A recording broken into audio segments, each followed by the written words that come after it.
Guys, welcome back to our channel information दुनिया। आज की इस वीडियो में हम क्लास 10th की इंग्लिश की बुक फुटप्रिंट विदाउट फीट का लेसन नंबर 9 पढ़ेंगे, जिसका नाम है भोली। ये चैप्टर काफ़ी इजी है। सिर्फ एक स्टोरी है, एक लड़की की बचपन से लेके उसकी शादी होने तक की एक स्टोरी है। ना कोई इसमें हमें डेट वगैरह कुछ याद करने की ज़रूरत नहीं है और काफ़ी ईजी चैप्टर है। तो चलिए शुरू करते हैं। सबसे पहले हम देख लेते हैं कि इस चैप्टर के ऑथर राइटर का नाम क्या है। उनका नाम है के अब्बास। ये एक फिल्म डायरेक्टर है और मतलब पोइट्रीज वगैरह में पूछे जाते हैं ऑथर के नाम। इन लेसन्स में तो पूछे नहीं जाते, फिर भी इनका नाम है के अब्बास। और इसके कैरेक्टर्स देख लेते हैं। इनके दो मेन कैरेक्टर हैं, भोली जिसका रियल नेम सुलेखा होता है और भोली के फादर जिनका नाम होता है नंबरदार रामलाल। और कुछ मतलब वो कैरेक्टर्स जो कि सपोर्ट कर रहे हैं वो है भोली की मदर, तहसीलदार, स्कूल टीचर। तो चलिए अब स्टोरी स्टार्ट करते हैं। यहाँ पर मैंने ना कुछ नोट्स टाइप में लिखा हुआ है, स्टोरी को शॉर्ट फॉर्म में लिखा हुआ है। अगर इसको क्विक रिकैप देना हो या फटाफट से एग्जाम के टाइम में पढ़ना हो तो आप इनको पढ़कर भी काफ़ी अच्छा स्कोर कर सकते हो। मैंने इसमें पूरी स्टोरी कवर की है ऑलमोस्ट, पर जो मैं स्टोरी यहाँ पे सुनाऊंगी आपको उसको इन नोट्स के इन लाइंस के अकॉर्डिंग फॉलो करना है। Okay, so let's get start. तो सबसे पहले क्या होता है कि ये इस चैप्टर के अंदर एक लड़की की कहानी है जिसका नाम है भोली, पर उसका रियल नाम सुलेखा होता है। पर अब उसे भोली क्यों कहा जाता है, उसका नाम कैसे भोली पड़ जाता है, वो देखते हैं। भोली अपने फादर नंबरदार रामलाल की फोर्थ डॉटर होती है। वो जब 10 महीने की होती है, एक दिन वो खटिया, कॉट बुक में लिखा होगा कॉट, कॉट यानी कि खटिया से गिर जाती है। गिरने के बाद उसके दिमाग पे काफ़ी चोट वगैरह आती है। उसकी वजह से उसको काफ़ी प्रॉब्लम होती है। उसके टिश्यूज़, नर्वस टिश्यूज़ काफ़ी डैमेज हो जाते हैं। फिर जब वो 2 साल की होती है तब उसके फेस पे काफ़ी सारे दाग हो जाते हैं क्योंकि उसे स्मॉल पॉक्स अटैक हो जाता है। लेकिन भोली जो होती है वो पैदा तो सुंदर हुई थी, लेकिन अब वो गिर गई थी तो उसके भी मार्क्स थे और उसके दिमाग पे असर पड़ा था। इसकी वजह से वो काफ़ी स्लो थी, काफ़ी उसको कोई चीज़ें समझ नहीं आती थी। फिर स्मॉल पॉक्स होने की वजह से उसके फेस पे काफ़ी सारा दाग हो गए थे और उसने बोलना भी काफ़ी लेट सीखा था। और जब उसने बोलना सीखा तो वो काफ़ी ज़्यादा हकलाती थी। She stammered. बुक के अंदर एक वर्ड यूज़ हुआ है स्टैमर्ड, जो कि अगर एग्जाम में क्वेश्चन आए तो इसे मेंशन करना है। ओके। जो भोली थी उसके 3 बड़े भाई थे और 3 बड़ी बहनें थी। उनके फादर ने उनके जो भाई थे उन भाइयों को भेज दिया था शहर ताकि वो अच्छी स्टडी कर सकें। और जो भोली की सबसे बड़ी बहन थी राधा, उसकी शादी पहले ही हो चुकी थी। दूसरी बहन थी मंगला, उसकी शादी का मतलब चल रहा था, उसका रिश्ता लगा हुआ था। तीसरी बहन थी चंपा। चंपा भी काफ़ी ज़्यादा सुंदर थी, काफ़ी मतलब कि वो स्मार्ट थी भोली से ज़्यादा। तो उसके लिए भी उसके फादर को चिंता नहीं थी, कह रहे थे कि इसका हम फटाफट से रिश्ता ढूंढ के कहीं भी शादी कर देंगे। पर वो भोली के लिए काफ़ी ज़्यादा परेशान थे क्योंकि भोली के फेस पे मार्क्स थे, वो हकलाती थी, स्टेमर्ड करती थी बोलने में। तो उसके फादर को, उसकी मदर को उसकी बहुत टेंशन होती थी कि इससे तो कोई शादी भी नहीं करेगा, ना ये अच्छी दिखती है, ना ये अच्छा बोलती है, ना इसको कुछ समझ आता है। एक तरीके से वो उसको बिल्कुल भी केयर नहीं करते थे, कहते थे ये तो पागल है, छोड़ो इसको। फिर होता है कि जब भोली की बहन की शादी हो जाती है, भोली की जो बहन थी चंपा, उसकी शादी हो जाती है, तब भोली 7 साल की होती है। तो उनके गांव में एक नया स्कूल खुलता है, प्राइमरी गर्ल्स स्कूल। उससे पहले वहाँ की लड़कियां स्कूल नहीं जाती हैं, वहाँ पे एक नया स्कूल खुलता है, प्राइमरी गर्ल्स स्कूल। तो गांव के जो तहसीलदार होते हैं, तहसीलदार एक घोड़े पे आते हैं और स्कूल की ओपनिंग सेरेमनी में आते हैं। वो जो नया स्कूल है उसको ओपन करने के लिए तहसीलदार को बुलाया जाता है। तो वो आके मतलब अभी तो किसी ने स्टार्ट नहीं किया स्कूल जाना, बस स्कूल खुला ही है। तो जो तहसीलदार होते हैं वो भोली के फादर को कहते हैं कि आप एक रेवेन्यू रिप्रेजेंटेटिव है, तो इस लिहाज से आपको आपकी बेटी को सबसे पहले स्कूल भेजना चाहिए। आप भेजेंगे, आप किसी चीज़ को रिप्रेजेंट कर रहे हैं तो लोग आपको फॉलो कर कर अपने घर की बेटियों को भी स्कूल भेजेंगे। तो रामलाल घर आता है और अपनी वाइफ को कहता है कि ऐसे ऐसे तहसीलदार साहब आए थे और उन्होंने मुझे बताया कि जो स्कूल खुला है वहाँ पे मुझे सबसे पहले हमारी बेटी को ही भेजना चाहिए। क्या मैं भोली का वहाँ एडमिशन करवा दूँ? तो उसकी माँ भी, जो उसकी वाइफ होती है, वो कहती है नहीं, इसकी तो कोई ज़रूरत ही नहीं है, वैसे भी ये क्या करेगी पढ़ लिख के, एक दिन तो बस इसको शादी करनी है। फिर वो लोग बहुत सोच समझ के फिर उसके पेरेंट्स अग्री हो जाते हैं, चलो कोई नहीं, वैसे भी चलो कम से कम ये पढ़ तो लेगी। फिर भोली को स्कूल भेजने के लिए तैयार किया जाता है। तो एक बार उसके पापा जो होते हैं, जो उसके फादर होते हैं, भोली को ले जा रहे होते हैं स्कूल। तो वो सोचती है कि जैसे मेरे पापा पिछली बार उनकी गाय जिसका नाम लक्ष्मी होता है उसे ले जा रहे थे और वापसी उसको लेकर नहीं आए, मतलब उसको लेकर गए और वापस लेकर नहीं आए, उसे बेच आए हैं, तो शायद मेरे फादर मुझे भी बेच देंगे। तो वो बहुत डरती है, उसे समझ ही नहीं आता कि वो कहाँ जा रही है।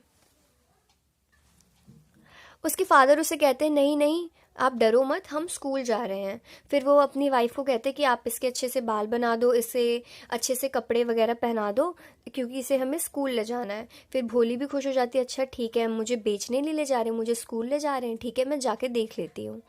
फिर जो उसकी बहन जिसकी शादी हो गई थी, उसके पुराने कपड़े जो घर में पड़े हुए थे, भोली को वही कपड़े पहनाए गए, क्योंकि भोली की कोई केयर नहीं करता था, उसके बाल वगैरह कोई नहीं बनाता था, पहली बार उसको तैयार किया जा रहा था। तो भोली भी काफ़ी खुश हो जाती है और उसकी बहन के जो पुराने कपड़े पहनाए जाते हैं वो उसमें खुश हो जाती है। फिर वो स्कूल जाती है, उसके पापा जो स्कूल की हेड मिस्ट्रेस होती है उसको अपनी बेटी हैंड ओवर कर देते हैं और कहते हैं वो उसके बाद उसे अंदर ले जाती है। अंदर ले जाने के बाद भोली देखती है कि वहाँ पे पहले से काफ़ी सारी लड़कियाँ बैठी हुई हैं क्लास में, सब हंस रहे हैं, सब मैट पे बैठे हैं, सबके पास बुक्स हैं, इन्हें बुक्स कहते हैं। भोली के ये सब काफ़ी ज़्यादा एक्साइटेड होता है, क्योंकि उसने पहली बार स्कूल देखा है और लड़कियां देखी हैं जो पढ़ रही हैं, बुक्स हैं, मैट है। फिर वो भोली को उसकी हेड मिस्ट्रेस होती है, वो कहती है आप जाके क्लास के कॉर्नर वाले डेस्क पे बैठ जाओ। वो वहाँ पे बहुत खुश होती है। फिर वो अपनी क्लास की दीवारों पे देखती है, दीवारों पे काफ़ी सारी पिक्चर्स लगी होती हैं, वो उससे काफ़ी ज़्यादा प्रभावित होती है। She was fascinated by them. अब इसमें एक क्वेश्चन आ सकता है कि उसे कौन सी चीज़ से फैसिनेट हुई और उसने उसे किसके साथ कंपेयर किया। तो जैसे कि यहाँ पे मैंने लिखा हुआ है, जो वहाँ पे एक ब्राउन कलर का हॉर्स था, वॉल पे ब्राउन कलर के हॉर्स की पिक्चर थी, उसने कहा कि ये तो वैसा ही घोड़ा है जिस पे तहसीलदार साहब आते हैं। उसने वहाँ पे एक ब्लैक कलर का गॉड देखा, बकरा देखा, इसने कहा ये तो वैसा ही बकरा है जैसा मेरी पड़ोसियों के पास है। उसने एक ग्रीन कलर का पैरट देखा, उसने कहा ये तो वैसा ही है जैसा मैंने मैंगो ऑर्चर्ड में देखा था। उसने वहाँ पे एक गाय की पिक्चर देखी, काऊ की, तो उसने कहा ये तो सेम मेरी लक्ष्मी जैसी है। फिर टीचर आती है, टीचर भोली को खड़ा करती है और कहती है अपना नाम बताओ। भोली फिर से हकलाना शुरू कर देती है, वो अपना नाम नहीं बता पाती। टीचर उसको 2-3 बार इंकरेज करती है, वो फिर भी अपना नाम नहीं बता पाती। फिर टीचर उसको बैठा देती है। थोड़ी देर बाद स्कूल की घंटी बजती है, सभी बच्चों को घर जाना होता है, सब फटाफट खड़े होते हैं और सब घर चले जाते हैं। लेकिन जो भोली होती है, वो भोली अभी भी उसी क्लास के कोने वाले बेंच में बैठी होती है। उनकी टीचर वहाँ पे आती है और टीचर बुलाती है और टीचर उससे काफ़ी फ्रेंडली वे में पूछती है कि अपना नाम बताओ। वो फिर से हकलाती है, पर वो उसे डांट के नहीं पूछती, बहुत प्यार से पूछती है कि भोली आप अपना नाम बताओ। भोली फिर हकलाती है, फिर वो उसे 2-3 बार इंकरेज करती है, नहीं बताओ बताओ। फिर वो 2-3 बार ऐसे ही स्टेमर करती है, फिर लास्ट में वो अपना नाम पूरा प्रॉपरली बोल पाती है। और उसके बाद भोली को बहुत खुशी होती है, क्योंकि पहली बार उसने बिना इतनी कोशिश के बाद एंड में अपना नाम ले लिया।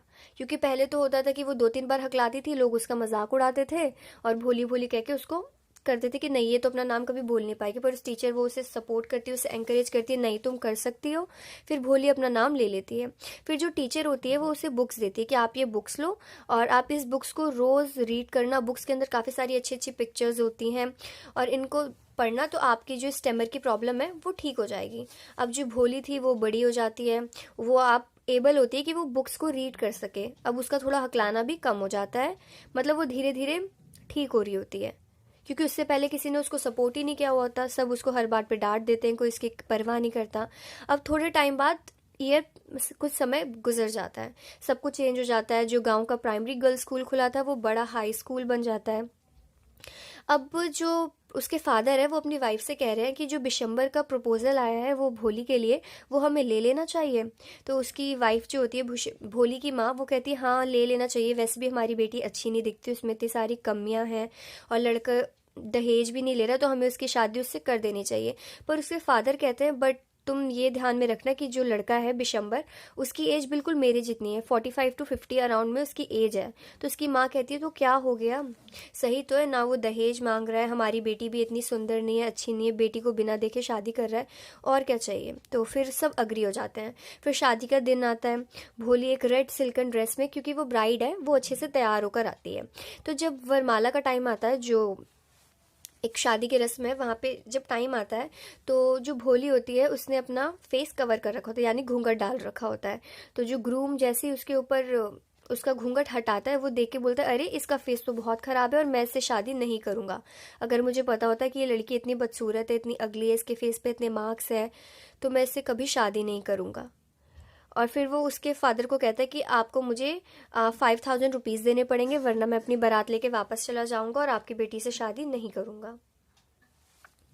भोली के जो फादर होते हैं, अब वो अपनी टर्बन यानी पगड़ी को उसके आगे रख देते हैं, जो कि रिस्पेक्ट की पहचान है, और उससे कहते हैं नहीं प्लीज़ मेरी बेटी से शादी कर लो, आप ऐसे मत जाओ, हमारी क्या इज्जत रह जाएगी। तो जो दुल्हन होती है, वो जो दूल्हा होता है वो इग्नोर करता है उनकी बातों को, कहता है नहीं हम जा रहे हैं, अगर आपको पैसे देने हैं तो दो, वरना हम चले जा रहे हैं, हमें कोई शौक नहीं आपकी बदसूरत बेटी से शादी करने का। तो भोली के जो फादर होते हैं वो तैयार हो जाते हैं, ठीक है मैं आपको पैसे देने के लिए तैयार हूँ, मैं आपको 5,000 रुपीज़ दूंगा, पर आप शादी कर लो। फिर से वो फिर अग्री हो जाता है, अच्छा ठीक है आप मुझे पैसे दे रहे हो, मैं शादी कर लेता हूँ। फिर वो जैसे ही वो क्या रस्म कर रहा होता है वरमाला की, तो अचानक से जो भोली होती है वो भोली अपना फेस अनकवर करती है और वो बोलने लग जाती है कि नहीं आपको कोई ज़रूरत नहीं है इसे पैसे देने की, और मैं इससे शादी नहीं करूँगी, मुझे इससे शादी नहीं करनी है, और आप लोग इसे पैसे मत दो। फिर वहाँ पे जितने भी लोग होते हैं वो कहते हैं नहीं कितनी बदतमीज़ लड़की है, कैसे मुँह इतना ज़्यादा बोल रही है, व्हाट अ शेमलेस गर्ल। उसको बहुत ज़्यादा कोसते हैं सब, जितने भी गांव के लोग वहाँ पे शादी में होते हैं। पर भोली कहती है नहीं मुझे इससे शादी नहीं करनी है। फिर जो लड़के वाले होते हैं वो वहाँ से चले जाते हैं। फिर उसके फादर और मदर उससे पूछते हैं कि अब तुम शादी नहीं करोगी तो क्या करोगी। तो भोली कहती है कि मैं पढ़ूंगी यहीं और ज़िंदगी भर आप दोनों की सेवा करूंगी, आप लोग जब बूढ़े हो जाएंगे तो मैं आप लोगों की केयर करूंगी, और मुझे कोई फ़र्क नहीं पड़ता कि मेरे बारे में कौन क्या सोचता है। पर हमने यहाँ पे एक चीज़ नोटिस की कि भोली पहले स्टेमर करती थी, वो हकलाती थी, पर इस टाइम जब उसने सबको जवाब दिया कि नहीं मुझे इससे शादी नहीं करनी है, तब वो बिल्कुल प्रॉपर बोल रही थी, और उसकी जो स्टेमर करने की हकलाने की आदत थी वो बिल्कुल ही जा चुकी होती है। सो इसी के साथ ये चैप्टर फिनिश होता है। अगर आपको हमारी वीडियो पसंद आई हो तो वीडियो को लाइक करें, शेयर करें, चैनल को सब्सक्राइब करें, और आप हमें कमेंट सेक्शन में बता सकते हैं कि आपको और किस टाइप की वीडियोस चाहिए। Thank you for watching our video.